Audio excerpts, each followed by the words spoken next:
All right, you guys, so today we are going to continue our topic of powers, and we're going to talk about zero and negative exponents. And I know when I asked you guys, some of you had learned them before, some of you have never seen them before. So I'm going to teach it in a way where I'm assuming you've never seen it before, and then that way we can make sure everyone has a good understanding of it. So zero exponents are basically when the exponent on a base is a zero. And the rule is actually very simple. Anytime you have a base to the power of zero, the answer will always be one. And when we do power laws, which we're going to learn tomorrow, I'm actually going to give you an explanation as to why this is true. For now, however, we're just going to learn the rule and apply it. And tomorrow it'll make a little bit more sense. Yeah. Negative exponents. Now, negative exponents is when you have a base to the power of something negative. And what happens is you actually just have a fraction. So negative exponents are like hidden fractions that are disguising as a power. If you take a look at the example I've given over here, something like a to the power of -3, in order for us to change it to a positive exponent, we're going to make it into a fraction where the numerator of the fraction is a 1 and the denominator of the fraction is whatever the power was with a positive exponent. So before we get into the chart, let's just talk about this a little bit more. If I have something like 2 to the power of -2, and I want to solve this, first I have to rewrite it as a fraction with a positive exponent. So you're going to make a numerator of 1, and then the denominator is going to be whatever the question was, but instead of a -2, we're going to make it a +2. So it's going to be 2 to the power of 2. And then we can solve this, which would just be 1/4. Let's try another one. What if I gave you something like, Sharia? Quiet, please. What if I gave you something like -3 to the power of -6? So again, the rules are still the same. We're going to make it into a fraction with a numerator of 1. It's going to be 1/. And then we're going to change the denominator into a positive exponent. So it's going to be -3 to the power of 6. Now, with a question like this, I would never ask you to solve something that large. It would take you a really long time. So a question like this, I might just say, leave it as a positive exponent and not solve it. Some of the questions you would be asked to solve it. Question? Okay. Shari, you have a question? Or you're just thinking? Okay, let's just keep it down a little bit while we're doing this so we can all hear in the back as well. Let's go ahead and try this chart. You know how like anything. So wait until tomorrow's class. All right, let's try this chart. The first row is just everything to the power of 1. What is 5 to the power of 1? 2 to the power of 1? 10 to the power, 100 to the power of 1? 100, good. Now the second row is everything to the power of 0. Tina, phone away, please. What is 5 to the power of 0? 2 to the power of 0? 100 to the power of 0? 1, good. You guys see the pattern? Now we're getting into negative exponents. So what we're going to do for each of these is we're going to convert them into fractions. So 5 to the power of -1. I'll do the first one with you and then you guys can try the rest. We're going to, in order for us to get rid of that negative exponent, we have to make it into a fraction where the numerator is a 1 and the denominator is the same question, except the -1 becomes a +1. So we would just write it as 5 to the power of 1. Do we need to write 5 to the power of 1? That's the same as 5, right? So if you wanted, you could actually simplify this to just give you 1/5 or just erase the 1 altogether. How about 2 to the power of -1? 1/2, yeah. How about 100 to the power of -1? 1/100. Go ahead. Now that we know the basics about zero and negative exponents, let's try some questions that are a little bit more complicated, and especially ones that include fractions, because I have a way to solve this. Question number 1 is 1 1/3 times 8/15 to the power of -1. Okay, so the first thing we're going to do is we're going to go ahead and change everything to an improper fraction. So 1 1/3 is just going to become 4/3 times 8/15 to the power of -1. Now, I want to show you guys something about this. I'm going to go over to the side. So just put your pencils down and watch as I explain this. There is a long way to solve this, and then there is a cheater shortcut way. And I'm going to teach you both, but of course, the long way is the official proper way. So I believe in our question, we had 8/15 to the power of -1. Okay, so 8/15 to the power of -1. Technically, if I were to solve this, I would do what I did before. I would put it as 1/8/15 to the power of 1. Everyone see what I did there? I made it into a fraction. The numerator is still a 1. The denominator is the entire question at the bottom. Now, I know anything to the power of 1 is itself. So really, I don't really need this 1 or the brackets, anything like that. It's just 1/8 to the power of 15. To solve this is essentially saying 1 divided by 8/15. How do I solve this? Benijin?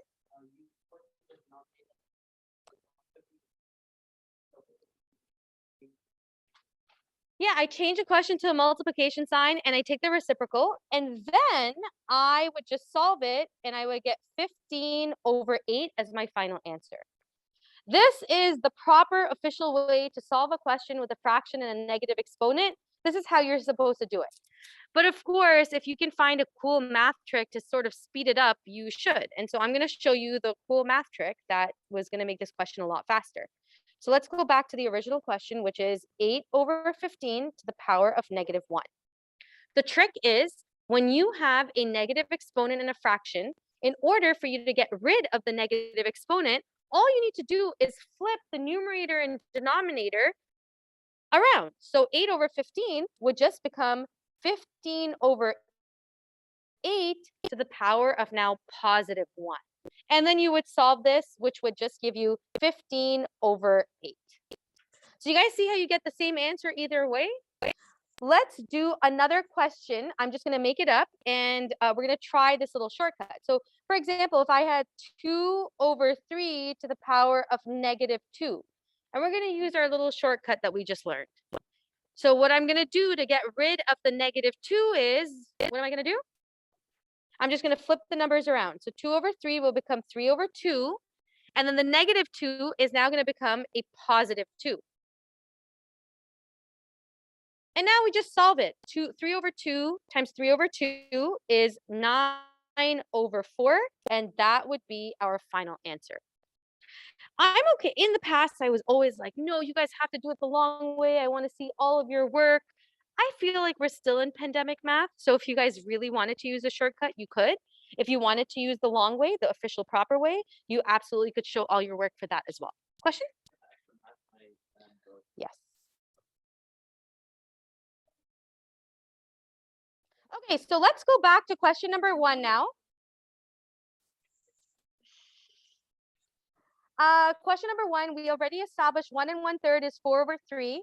Now what I can do is I know 8/15, Tezzy, to the power of -1. To get rid of the -1, I'm going to flip the numbers around, and it's going to be 15/8 to the power of +1. I also know anything to the power of +1 is itself, so I'm going to erase all of the little brackets, and I'm just going to write it as 15/8. Do we know a quick and efficient way to solve this question without having to multiply? Yes, we can go ahead and cross reduce. So I recognize that 3 can be divided by 3, and 15 can be divided by 3. 4 can be divided by 4, and 8 can be divided by 4. So I'll end up getting a 1 over here, a 1 over here, a 5 over here, and a 2 over here. If I rewrite this question, it's 1/1 times 5/2, which is just going to be 5/2 as my final answer. And because we just all learn numeracy and fractions, the fraction part should hopefully be pretty straightforward for you guys. Any questions about that? Okay, let's try question number 2. Again, the first step that I'm always going to take is I'm going to convert all my mixed fractions into improper fractions. So negative 1 1/3 is just going to be negative 4/3. Now you got to be really careful. We have a division sign, we have a fraction, we have a negative exponent. According to BEDMAS, what do? The exponent or the division first? Exponent, right? So I'm going to keep the division sign as it is. 3/4 to the power of -2. The shortcut would be to flip the numbers around and change the -2 to a +2. So it's going to be 4/3 to the power of +2. I still haven't finished my exponents. I got to keep going, keep solving. So it's going to be -4/3 divided by, what's 4 times 4? And 3 times 3? So this is going to become 16/9. So look at everything we did. We changed the negative exponent to a positive exponent. We've solved the exponent. Now this is just a division of fraction question. So what we're going to do is we'll take the reciprocal. So change the division sign to a multiplication sign and then take the reciprocal. And then we're going to solve. So I'm going to divide the 3 by 3 and the 9 by 3, the 4 by 4 and the 16 by 4.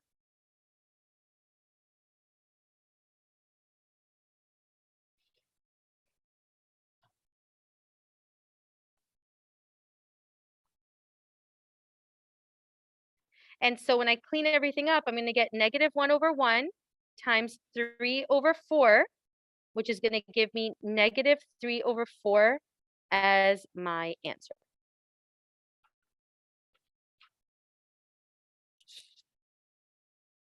Okay, so we're trying some questions from handout C. Let's do 1G together. So here we have 3 to the power of -1 plus 2 to the power of -3. We can't do anything about this question until we convert the negative exponents to positive exponents. What do you guys think 3 to the power of -1 will become? Bisha? Yep, this will become 1 over, it's technically 1/3 to the power of 1, but we know 3 to the power of 1 is just 3, so we can just write it as 1/3. Plus, what will 2 to the power of -3 become? Yep, I'm going to write it as 1/2 to the power of 3, and then in the next step, I'll make it 1/8. So again, as a reminder, to change your negative exponent to positive, make it into a fraction, your numerator is a 1, the denominator is the exact same question repeated without the negative sign. So now this is 1/3 plus 1/8. And like I said, negative exponents are just disguised for fractions because this is just a big fraction question. So what we're going to do to solve this is we are going to find a common denominator, which would be, yep, so I'm going to multiply the top and the bottom by 8 here and by 3 here. And I'll get 8/24 plus 3/24. Yep, and that'll give me 11/24 as my final answer.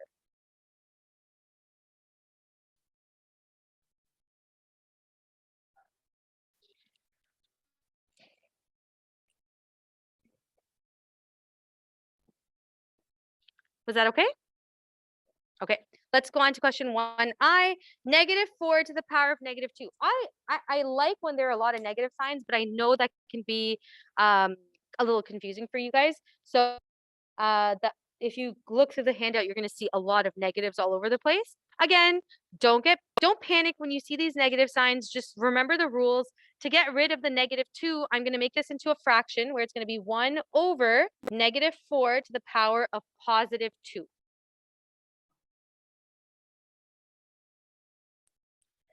And now to solve this, it's going to be 1/, what's -4 times -4?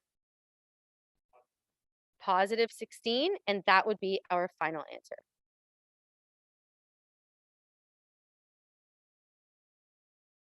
Oh, yes, it did make them to the square. Perfect. Okay, we keep going. Let's try question K. You guys, when you're doing these questions, be really mindful of the operation that's given to you, right? Sometimes it's addition, sometimes it's multiplication. You have to be mindful that you don't mix them up and do something you're not supposed to do. So for this one, I'm going to solve 3 squared. What's 3 to the power of 2? 9 times. And I'm going to change 2 to the power of negative 3 into a positive exponent. So it's going to be 1 over 2 to the power of 3. It's actually the same as the question we just did, 1g. Okay, in the next step, I'm going to go ahead and solve 2 to the power of 3, which is just an 8. Do we need to find a common denominator for this question? No, it's not an addition question. For multiplication, all you need to do is multiply the numerators, multiply the denominators, and you're done. So our final answer would just be 9 over 8. So I asked you to do 2 into h, but I actually already have the solutions here. So let's go over them just with what I have here. For question 2e, we had negative 3 and a quarter divided by 2.5 squared. So I converted negative 3 and a quarter to negative 13 over 4, divided by, I changed 2.5 to 5 over 2. According to BEDMAS, I have to do the exponent before I can do the division. So 5 over 2 squared became 25 over 4. And then all I did was change the division to a multiplication, took the reciprocal of 25 over 4. I cross-reduced, and I got negative 13 over 25. Did you guys get that as well? Yeah? Question 2H, on the other hand, I find to be a little bit tricky. So if you were able to get this one, really, really good, because it is a challenging one. For this question, the numerator has a 4, and the denominator has 4 to the power of negative 1 plus 4 to the power of 0. So I converted 4 to the power of negative 1 to 1 over 4, and I changed 4 to the power of 0 to just 1 over 1. Now I have a denominator at the bottom that has 2 fractions. Find a common denominator, which will be 5 over 4. And if you want, you can rewrite this question so it's 4 division sign 5 over 4, because that helps you understand that you have to change it to a multiplication and then take the reciprocal. So then your final answer was 16 over 5? You did not get 16 over 5? Oh, you didn't finish it. That's fine. You can continue working on it. For those of you that finished it, 16 over 5 sounds right? Yeah? Okay. Great. Let's go ahead and do our last 3 questions, which are going to be questions 4. And I'm going to leave the tricky ones for you to try yourselves. We are going to do, let me just go back up here. Where's my sheet? Oh, I went up too much. There we go. Let's try questions B, C, and D. Questions 4B, 4C, 4D.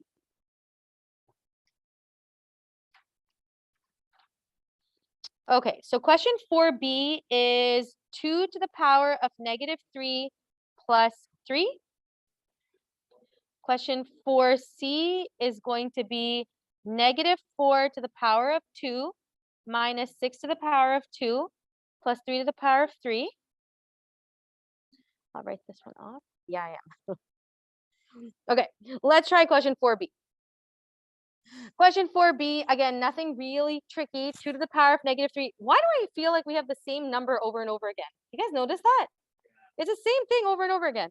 1 over 2 to the power of 3 plus, I like to change my whole numbers into fractions by putting them over 1, just so that I know when I'm doing my fraction work, it'll be easy for me to figure out a common denominator. This is going to become 1 over 8 plus 3 over 1. And all I need to do to find my common denominator is multiply this by 8 and this by 8. So then I'm going to get 1 over 8 plus 24 over 8, which will reduce to just give us 25 over 8.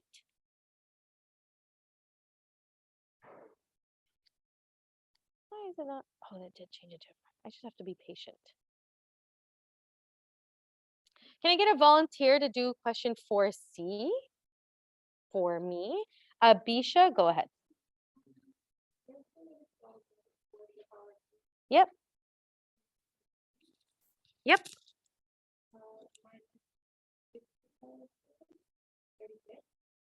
Yep.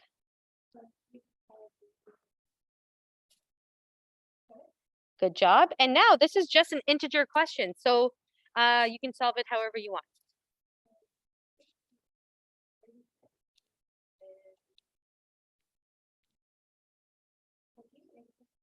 Close, negative 20. That's okay. Yep. Yep, it will just give you a positive 7. Excellent.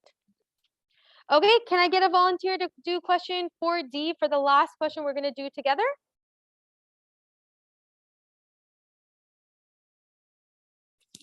Priyanka, go ahead.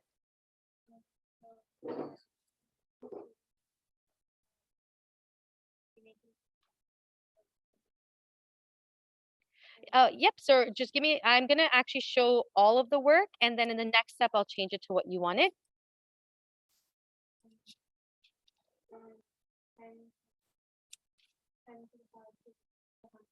Excellent. Now in this stage, I'm going to just write it as 1 over negative 2 times 100. And then what would be your final answer?